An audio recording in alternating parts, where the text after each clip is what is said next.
అందరికీ నమస్కారం. పారంపర్య వైద్యులందరికీ నమస్కారం.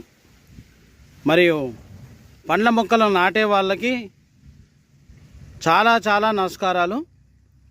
ఇది వాటర్ ఆపిల్ అంటే గులాబీ షేపు అంటారు. ఇది దాదాపుగా జీడి మామిడి పండు ఆకారాన పోలి ఉంటుంది. ఇది ఈ విధంగా ఉన్నాయి పండ్లు. ఇది వాటర్ ఆపిల్ అంటారు. ఈ వాటర్ ఆపిల్ చాలా మంచి ఫ్రూట్ అండి. ఇది సమ్మర్లో వస్తుంది. ఇది చూడండి ఇట్లా, ఇది సమ్మర్లో వస్తుంది. దీని ఆకు ఈ విధంగా ఉంటుంది. కాయ ఈ విధంగా, పండు బాగా మగ్గిన తర్వాత ఈ నలుపు రంగు అనేది చాలా డార్క్ బ్రౌన్ అనేది వస్తుంది. ఇది చాలా బాగా తీపిగా మంచిగా వాటర్ కంటెంట్ కలిగి ఉంటుంది. ఎండాకాలంలో ఇది తిన్నట్లయితే వేడి శరీరస్తులు చలవ చేయబడతారు. అంటే ఒక 4 రోజులు తింటే సరిది అవుతుంది.